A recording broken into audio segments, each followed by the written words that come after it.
18 India देख रहे हैं आप और मैं हूं आपके साथ शिवानी पांडे। रूस का Ka-52 अटैक हेलीकॉप्टर इस समय यूक्रेन के लिए काल बना हुआ है। लगभग 2 महीने से लड़ाई लगातार जारी है और इस हेलीकॉप्टर से रूसी सेना ज़ेलेंस्की के एक-एक ठिकाने को तबाह करने में जुटी हुई है। और एक बार फिर से रूस ने Ka-52 अटैक हेलीकॉप्टर से मिसाइल हमला बोला है और इस हमले में यूक्रेन के सैन्य ठिकाने बर्बाद हो गए हैं। मिसाइल अटैक में बख्तरबंद गाड़ियां और टैंक तबाह हो गए हैं। रूस के रक्षा मंत्रालय ने एक वीडियो जारी किया है जिसमें Ka-52 अटैक हेलीकॉप्टर यूक्रेन के सैन्य ठिकानों को ध्वस्त करता साफ दिख रहा है। तो Ka-52 हेलीकॉप्टर लगातार कहर बरपा रहा है यूक्रेन के शहरों पर।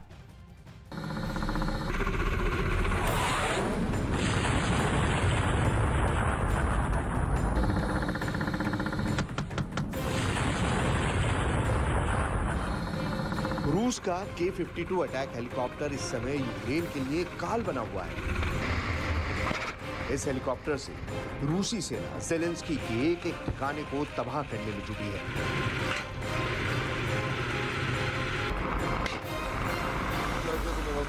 रूस के रक्षा मंत्रालय ने एक वीडियो जारी किया है जिसमें Ka-52 अटैक हेलीकॉप्टर यूक्रेन के सैन्य ठिकानों को ध्वस्त करता दिख रहा है।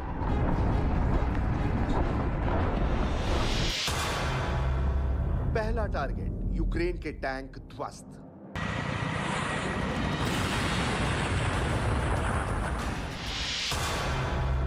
दूसरा टारगेट यूक्रेन की बख्तरबंद गाड़ियां बर्बाद।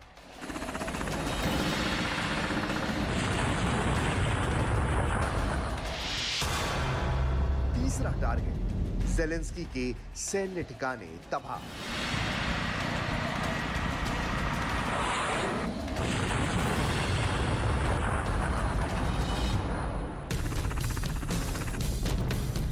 रूस का Ka-52 अटैक हेलीकॉप्टर कैसे ज़ेलेंस्की की सेना के लिए यमराज बना हुआ है, इन तस्वीरों में देखिए। युद्ध में ज़ेलेंस्की की सेना को पलटवार का मौका ही नहीं मिल पा रहा है। पुतिन के लड़ाके एक-एक करके यूक्रेन के सैन्य अड्डों को बर्बाद कर रहे हैं। यूक्रेन पर नॉन-स्टॉप अटैक जारी है। एक के बाद एक हमले हो रहे हैं। रूसी कमांडर हर वक्त यूक्रेन की तबाही का प्लान बनाते हैं, फिर उसे रूसी सेना कुछ इस तरह अंजाम तक पहुंचा देती है।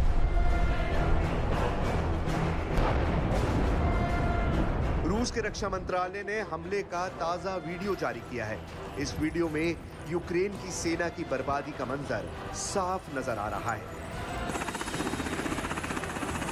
रूसी सेना का हेलीकॉप्टर अपने मिशन को अंजाम देने के लिए उड़ा, फिर ज़ेलेंस्की के सैन्य ठिकानों को टारगेट किया।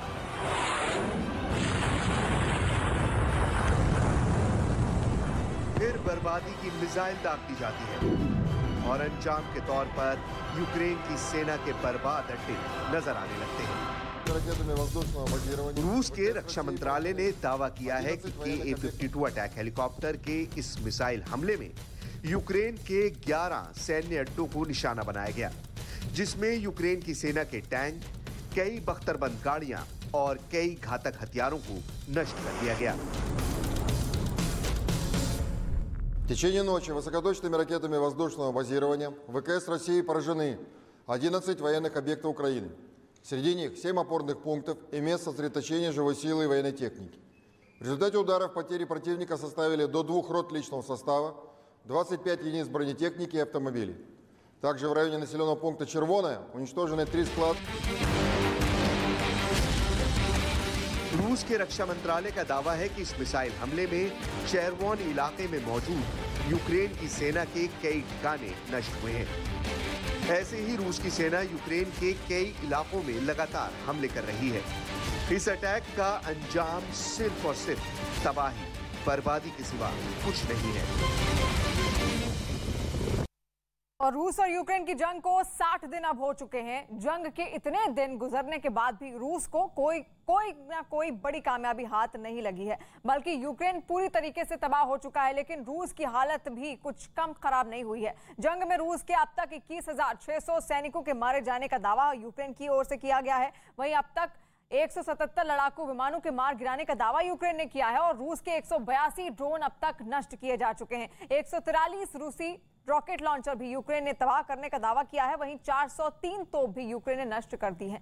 यूक्रेन रूसी टैंकों के लिए कब्रगाह बन गया है और अब तक यूक्रेन ने 854 टैंक बर्बाद कर दिए हैं। यूक्रेन ने 154 रूसी हेलीकॉप्टर भी तबाह कर दिए हैं, यानी कि लगातार भारी नुकसान अब सीधे सीधे रूस को पहुंचता हुआ यहां पर साफ दिख रहा है। और पिछले 2 महीने से यूक्रेन में रूसी सैनिकों ने लगातार हमले जारी किए और इन 2 महीनों में यूक्रेन के कई सारे शहर मलबे में तब्दील हो गए, जबकि रूसी हमले में सैकड़ों लोग अपनी जान गंवा चुके हैं। वहीं दावा है कि लाखों लोग बेघर हो चुके हैं और यूक्रेन छोड़कर दूसरे देशों में शरण लेने को मजबूर हो गए हैं। वहीं जंग के दौरान रूसी सैनिकों को सभी जगहों पर विरोध का भी सामना करना पड़ रहा है और इसके बावजूद रूस के सैनिकों के ताबड़तोड़ हमले लगातार जारी हैं। और ताजा हमला यूक्रेन के ओदेसा में हुआ, जहां पर दावा किया गया है कि हमले में 3 महीने के एक बच्चे समेत 8 लोगों की मौत हो गई। यूक्रेन के शहरों में बमों की बारिश।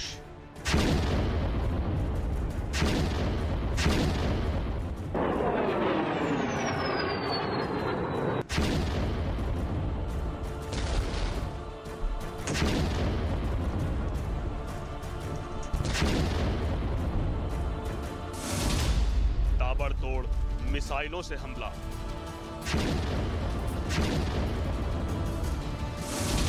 गरजते रूस के टैंक।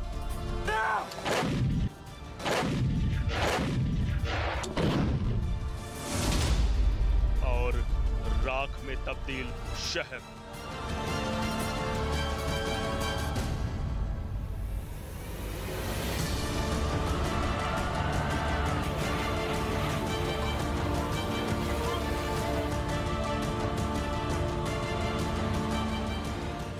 पिछले 2 महीनों से जारी जंग के बीच यूक्रेन ने कभी सपने में भी ऐसी बर्बादी के बारे में नहीं सोचा होगा। खार्किव हो या खेरसॉन, मारियोपोल हो या फिर ओदेसा, यूक्रेन के कई शहरों में रूसी फौज लगातार हमले कर रही है। मिसाइल हमलों से पूरा यूक्रेन दहल रहा है। खार्किव और खेरसॉन समेत यूक्रेन के कई शहरों को तबाह करने के बाद अब रूस के सैनिकों ने ओदेसा को अपना निशाना बनाया है। ओदेसा से रूस के हमले के बाद तबाही के मंजर की जो तस्वीरें सामने आई हैं, उन्हें देखकर लोगों की रूह कांप गई। रूसी मिसाइल हमलों से तबाही के इस मंजर के बीच घायल लोगों की तस्वीरें वहां की हालातों को बयां कर रही है। Як президент, я на щастя або на жаль, я не знаю, я розділяю біль кожного і кожної, хто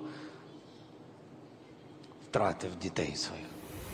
यूक्रेन के अधिकारियों ने दावा किया है कि रूस के सैनिकों ने ओदेसा की एक बहुमंजिला इमारत को निशाना बनाया। रूसी फौज ने एक के बाद एक कई मिसाइलों से हमला किया। दावा किया गया कि इस हमले में बहुमंजिला इमारत के 4 फ्लोर पूरी तरह बर्बाद हो गए। हमले की जानकारी मिलते ही राहत और बचाव दल मौके पर पहुंचा और इमारत में फंसे लोगों को सुरक्षित निकालने का काम शुरू किया। राहत बचाव दल के कई लोग इमारत में लगी आग को बुझाने में जुट गए, जबकि दूसरे कर्मचारियों ने हमले में घायल लोगों को बाहर निकाला और उन्हें इलाज के लिए अस्पताल पहुंचाया। दावा किया गया कि रूस के सैनिकों ने बहुमंजिला इमारत पर क्रूज मिसाइलों से हमला किया। मिसाइल हमले में 8 लोगों की मौत हो गई। मरने वालों में 3 महीने का एक बच्चा भी शामिल है। हमले में करीब 20 लोग घायल हुए हैं।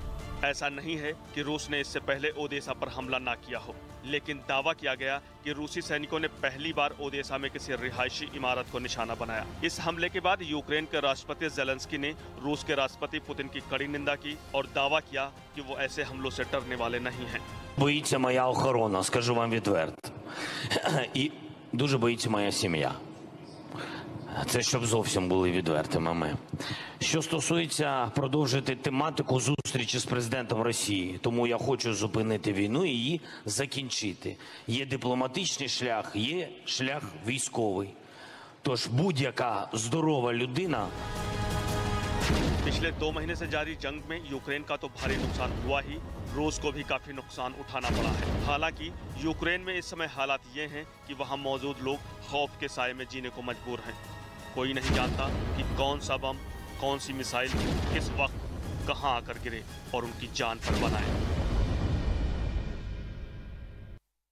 और यूक्रेन पर रूस के हमले और तेज हो गए हैं। रूस की सेना यूक्रेन के कई जगह जबरदस्त हमले कर रही है और रूसी सेना के निशाने पर यूक्रेन के कई बड़े शहर भी हैं जिन पर रूस पूरी तरह से अपना झंडा लहराना चाहता है।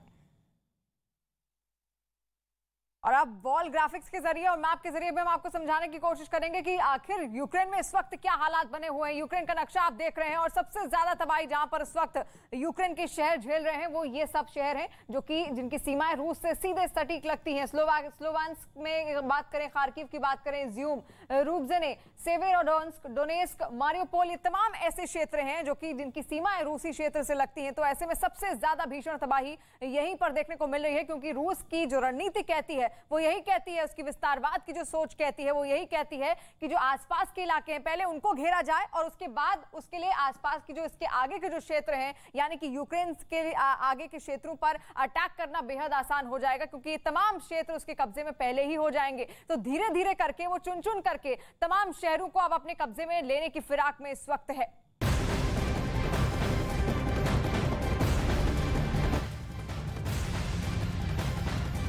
और इसी के साथ बड़ी खबर भी सामने आ रही है। रूस यूक्रेन जंग को 60 दिन हो चले हैं, लेकिन जंग खत्म होने का नाम नहीं ले रही है। यूक्रेन की रिहायशी और अहम इमारतों पर रूस लगातार हमला कर रहा है। खार्किव के रीजनल एडमिनिस्ट्रेशन बिल्डिंग पर रूस ने क्रूज मिसाइल से अटैक किया। ब्लास्ट के बाद इमारत पूरी तरह से खंडहर में तब्दील हो गई। जगह जगह मलबे के ढेर दिखाई दिए। तस्वीरों के जरिए आप समझ सकते हैं कि आखिर वहां पर किस तरीके की तबाही इस वक्त देखने को मिल रही है।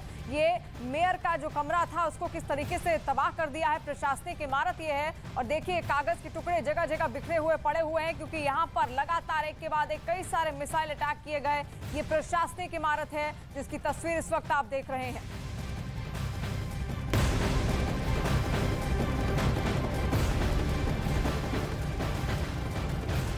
और वहीं यूक्रेन पर रूसी सेना के हमले लगातार जारी हैं और कई इलाकों में मिसाइल हमले से तबाही देखने को मिल रही है। ओदेसा के शहर में भी भीषण तबाही देखने को मिल रही है और वहां पर मिसाइल से कई सारे अटैक भी किए गए हैं। आपको बता दें कि अब तक 8 लोगों की मौत हो गई है, जिसमें एक छोटा 3 महीने का बच्चा भी शामिल है। तो लगातार भीषण तबाही इस वक्त यूक्रेन के कई शहर झेल रहे हैं और खासतौर पर जो बॉर्डर एरियाज है, जो बॉर्डर शहर हैं, उनमें सबसे ज्यादा तबाही देखने को मिल रही है, क्योंकि सबसे पहले अब उन्हीं क्षेत्रों को निशाना बना रहा है रूस जिनकी सीमाएं उसकी सीमा से लगती हैं।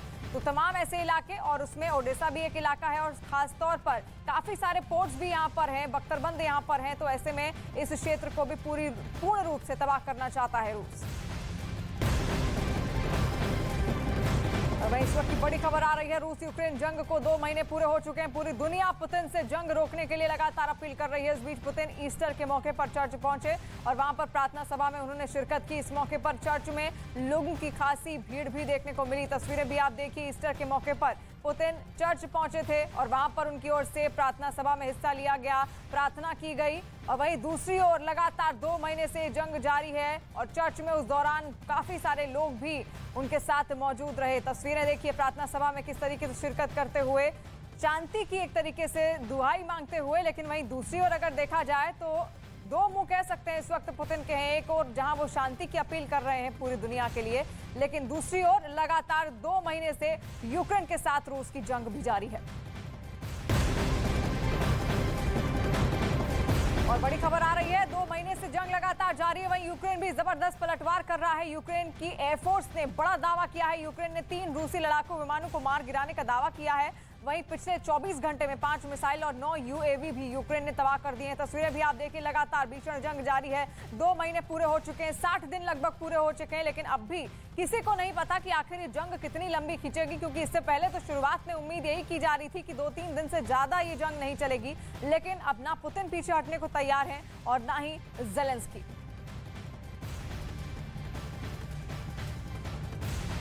और इसी के साथ पुतिन ने अपनी सबसे खतरनाक परमाणु मिसाइल को आजमा कर देख भी लिया है। पुतिन के आदेश पर अब जल्द इसकी तैनाती होने वाली है। यह मिसाइल 18,000 किलोमीटर की रेंज तक मार कर सकती है, यानी कि मॉस्को से अगर इस मिसाइल को दागा गया तो ये अमेरिका क्या दुनिया के किसी भी हिस्से पर न्यूक्लियर अटैक कर सकती है।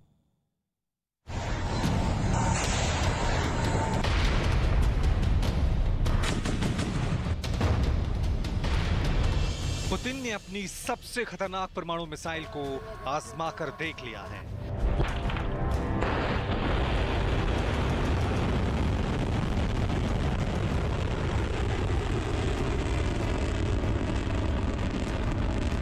पुतिन के आदेश पर अब जल्द ही इसकी तैनाती होने वाली है। यह मिसाइल 16,000 किलोमीटर की रेंज तक मार कर सकती है, यानी मॉस्को से अगर इस मिसाइल को दागा गया तो ये अमेरिका क्या दुनिया के किसी भी हिस्से पर न्यूक्लियर अटैक कर सकती है।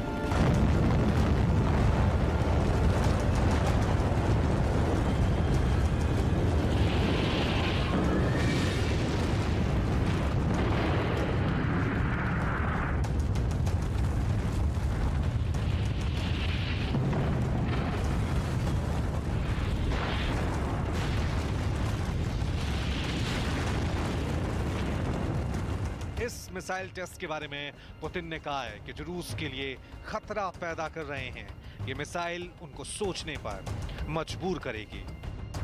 ये परमाणु युद्ध का ट्रेलर है।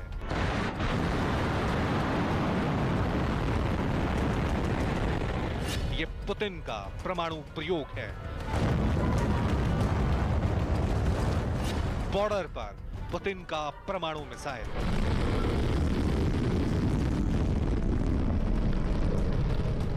रूस ने 96 घंटे पहले परमाणु महामिसाइल सरमत का परीक्षण किया। यह मिसाइल एक बार में अमेरिका समेत पूरी दुनिया में कहीं पर भी हमला कर सकती है। पुतिन ने अब इस मिसाइल के तैनाती के आदेश जारी कर दिए हैं। नाम RS-28 सरमत। Target range 18,000 kilometre. खतरनाक, एक मिसाइल में 10 वॉरहेड। रफ्तार 25,000 किलोमीटर प्रति घंटा। वजन 208 टन। पुतिन की महाशक्तिशाली परमाणु मिसाइल से पूरी दुनिया टेंशन में है।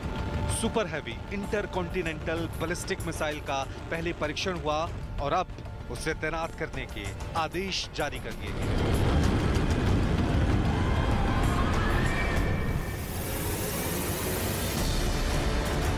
इस खबर के बाद अमेरिका समेत पूरे यूरोप के देशों में खौफ है। बाइडेन की टेंशन बढ़ाने वाली इस मिसाइल को रूस साइबेरिया के क्रास्नोयार्क इलाके में तैनात कर रहा है। साइबेरिया का इलाका मॉस्को से लगभग 3,000 किलोमीटर दूर है। रूस इस मिसाइल को उस जगह पर तैनात कर रहा है जहां सोवियत काल के वोयोवोडा मिसाइलों को रखा गया था। इस मिसाइल की तैनाती के बाद न फ्रांस बचेगा, न ब्रिटेन और न ऑस्ट्रेलिया।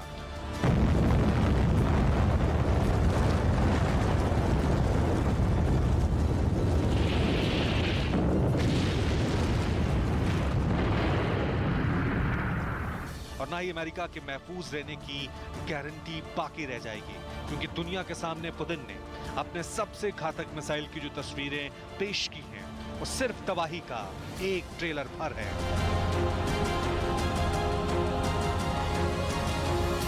पुतिन की ये वो मिसाइल है जिसके आगे दुनिया के तमाम एंटी मिसाइल डिफेंस सिस्टम की तकनीक धरी के धरी रह जाएगी। कोई भी मॉडर्न टेक्निक इस मिसाइल की मारक क्षमता पर ब्रेक नहीं लगा पाएगी, क्योंकि इसकी रफ्तार इतनी ज्यादा है कि जब तक कोई भी डिफेंस सिस्टम पुतिन की इस मिसाइल को डिटेक्ट कर पाएगी, उससे पहले ये मिसाइल अपने टारगेट को तबाह कर देगी।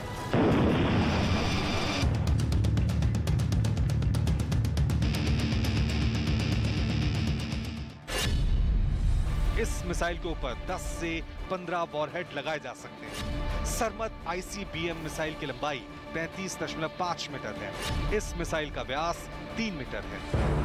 सरमत ICBM की मदद से रूस एक साथ 15 स्थानों पर एक साथ हमला कर सकता है। पुतिन ने अपने सबसे घातक मिसाइल सरमत का टेस्ट ऐसे वक्त में किया है जब वो खुद यूक्रेन युद्ध में उलझा है। महायुद्ध के 2 महीने पूरे हो चुके हैं, लेकिन अब तक इस महायुद्ध में पुतिन को कामयाबी नहीं मिली है। व्लादिमीर पुतिन 9 मई तक हर हाल में यूक्रेन को जीतना चाहते हैं। 9 मई को रूस दूसरे विश्व युद्ध की जीत का जश्न मनाता है, इसलिए पुतिन इस मौके पर यूक्रेन की जीत का ऐलान करना चाहते हैं। इसलिए बहुत से जानकार परमाणु युद्ध की आशंका भी जता रहे हैं। और इन सब के बीच पुतिन ने परमाणु बम दागने में सक्षम सरमत मिसाइल का टेस्ट करके अमेरिका और पूरे यूरोप को एक बड़ा मैसेज देने की कोशिश की है। Я поздравляю вас с успешным пуском межконтинентальной баллистической ракеты «Сармат». Это большое, знаменательное событие в развитии перспективных систем вооружений российской армии.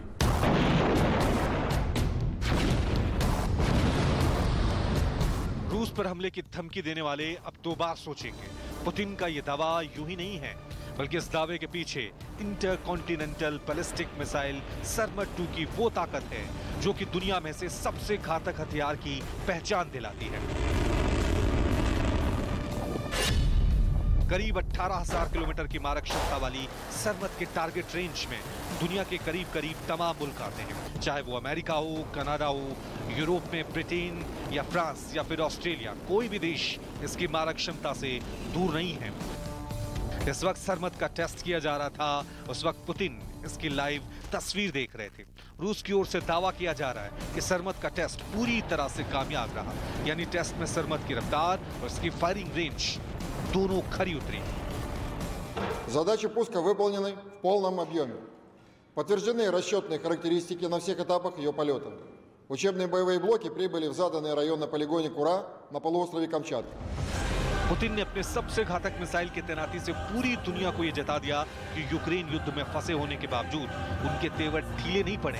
हालांकि रूस के मिसाइल टेस्ट और उसके बाद तैनाती की खबर को अमेरिका रूस का रूटीन टेस्ट बता रहा है, लेकिन अमेरिका का यह बयान दुश्मन देश के लिए एक रणनीतिक बयान माना जा रहा है, जहां दुश्मन की ताकत से खुद को बेफिक्र दिखाने की कोशिश होती है। और वही रूस ने यूक्रेन के मरिनका में भारी बमबारी की है। रूसी सेना ने यहां एक के बाद एक 10 हमले कर पूरे इलाके में तबाही मचा दी और रूस ने ड्रोन से इस हमले का वीडियो भी रिकॉर्ड किया है, जिसमें इन धमाकों में इमारतों के परखच्चे उड़े दिखाई दिए। तस्वीरें आपके सामने है, एक के बाद एक 10 धमाके लगातार किए गए और उसके बाद वहां पर क्या तस्वीर बनी आप देख सकते हैं।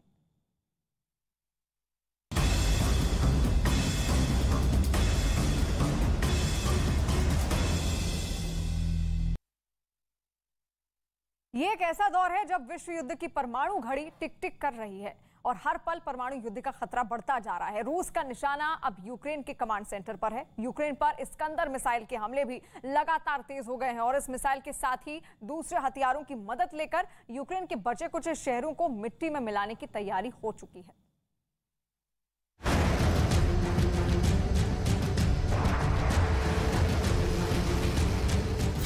रूस का इस्कंदर, युद्ध का सिकंदर।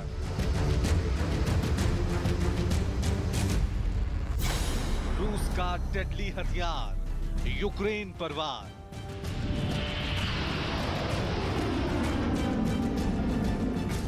इस्कंदर मिसाइल को पकड़ना दुश्मन के लिए मुश्किल ही नहीं, नामुमकिन है।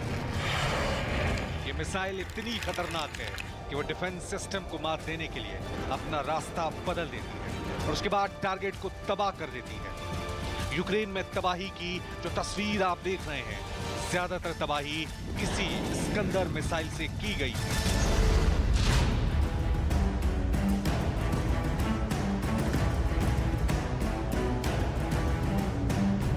अब रूस ने यूक्रेन के पड़ोसियों में खौफ भरने के लिए इस्कंदर को यूक्रेन बॉर्डर से 60 किलोमीटर दूर तैनात कर दिया है।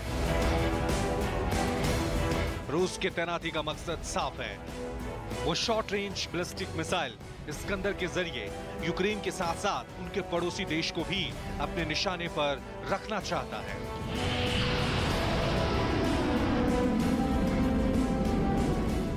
इस्कंदर मिसाइल की खासियत यह है कि यह परमाणु और गैर परमाणु हथियारों दोनों को ले जाने में सक्षम है। इस्कंदर मिसाइल में 700 किलो विस्फोटक ले जाने की क्षमता है। इसकी मारक क्षमता 400 से 500 किलोमीटर की है। इस मिसाइल को ट्रक पर सवार मोबाइल लॉन्चर से फायर किया जा सकता है। इस्कंदर मिसाइल एयर डिफेंस को चकमा देने में माहिर है। ये मिसाइल मैक 5.9 की स्पीड से उड़ान भर सकती है।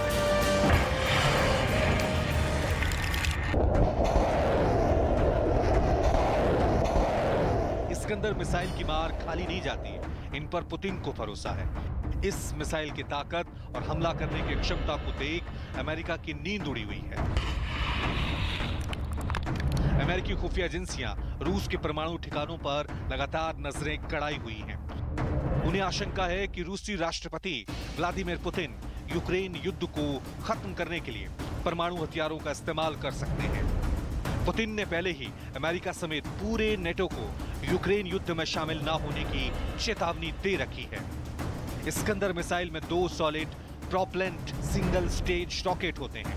ये सिस्टम मिसाइल को पूरे उड़ान के दौरान नियंत्रित करते हैं। मिसाइल में अलग ना होने वाला वॉरहेड लगाया जाता है। इस्कंदर मिसाइल लक्ष्य का पीछा करते हुए नष्ट कर देती है। इस्कंदर मिसाइल सिस्टम कम दूरी की बैलिस्टिक मिसाइलों से लैस है। सबसे ज्यादा आशंका यह है कि रूस इसी मिसाइल सिस्टम के जरिए यूक्रेन पर परमाणु हमला करे। ऐसे में अमेरिकी खुफिया एजेंसियां इस्कंदर मिसाइल सिस्टम के हर मूवमेंट पर करीबी निगाह बनाए हुई है। और यूक्रेन पर रूस के हमले और तेज हो गए हैं। रूस की सेना यूक्रेन के कई जगहों पर जबरदस्त हमले लगातार कर रही है। रूसी सेना के निशाने पर यूक्रेन के कई बड़े शहर भी हैं जिन पर रूस पूरी तरह से अपना झंडा लहराना चाहता है। फिलहाल रूस ने मारियोपोल पर कब्जे का दावा किया है और मैप के जरिए भी हम आपको समझाने की कोशिश करते हैं कि कौन कौन से इलाकों में सबसे ज्यादा तबाही इस वक्त देखने को मिल रही है। तमाम क्षेत्र आप देखिए, रूस और यूक्रेन की सीमा के आसपास जितने भी शहर हैं, मारियोपोल की बात करें, डोनेट्स्क की बात करें, रुबिजने की बात करें, इज्यूम की बात करें, तमाम ऐसे शहर हैं जिन पर लगातार रूस की सेना अपना कब्जा जमाना चाहती है ताकि उसके लिए बेहद आसान हो जाए बाकी क्षेत्रों पर कब्जा करना। क्योंकि अगर ये क्षेत्र इसके कब्जे में आ जाएंगे तो यूक्रेन का आधे से ज्यादा पूर्वी हिस्सा रूस के कब्जे में आ जाएगा। तो ऐसे में रूस खुद को मजबूत करने की तैयारी यहां पर कर रहा है और लगातार आप मैप के जरिए भी समझने की कोशिश कीजिए। हालांकि यहां पर भी कड़ी टक्कर उनको यूक्रेन के जो सैनिक है उनकी ओर से मिल रही है और इसी वजह से इन तमाम क्षेत्रों से, अगर लीव की बात करें, कीव की बात करें, तो इन तमाम क्षेत्रों से उसको भागना भी पड़ा। वहीं साथ साथ रूस और यूक्रेन के बीच जंग जारी है और रूस की सेना ने यूक्रेन में भीषण तबाही मचाई है। यूक्रेन के कई शहर तबाह कर दिए गए हैं और जंग के करीब 2 महीने बाद भी दोनों देशों में कोई भी अपने पैर पीछे खींचने को तैयार नहीं है, बल्कि रूस ने यूक्रेन के कई शहरों में हमले और ज्यादा तेज कर दिए हैं। रूस के सैनिकों ने यूक्रेन के खार्किव में भी मिसाइल और बमों से हमला किया और दावा किया गया है कि इस बार 3 लोगों की मौत हुई है जबकि कई लोग घायल बताए गए।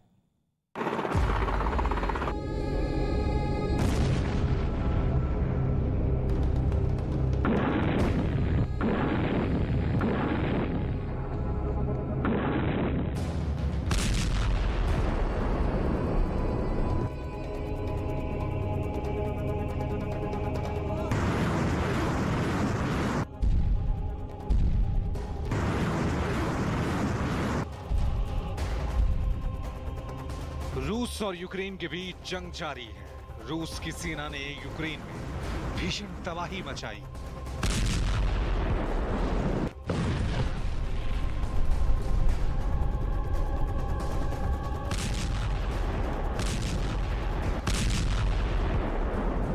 यूक्रेन के कई शहर तबाह कर दिए हैं। जंग के करीब 2 महीने बाद भी दोनों देशों में कोई भी अपने पैर पीछे खींचने को तैयार नहीं है।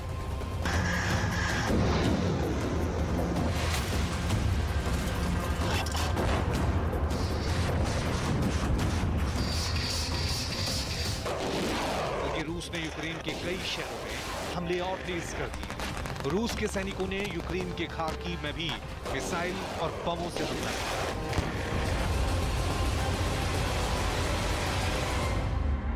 दावा किया गया कि इस हमले में 3 लोगों की मौत हो गई जबकि कई लोग घायल हो गए। खार्किव में रूस का घातक हमला।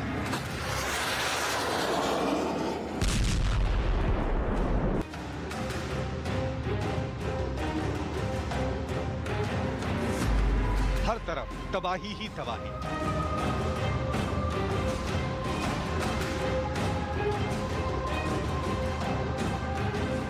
आग के लपटों में खिरी मारते हैं।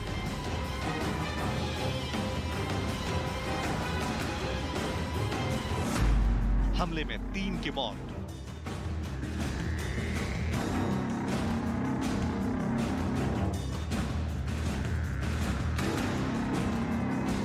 यूक्रेन के मारियोपोल पर कब्जे के बाद रूस की सेना ने अब खार्किव को अपना निशाना बनाया। वहां रूस के मिसाइल हमले ने बड़ी बड़ी इमारतों को तहस नहस कर दिया।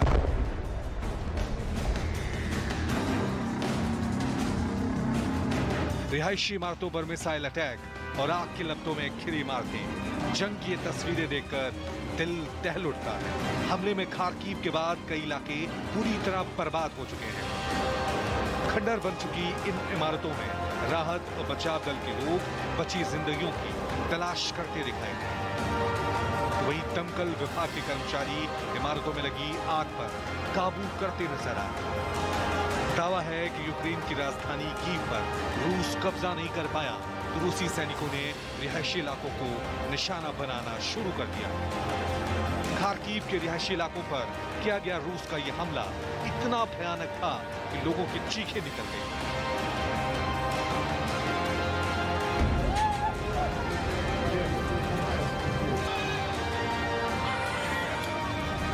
कई लोग हमले से बचने के लिए इमारतों के पास छिप गए।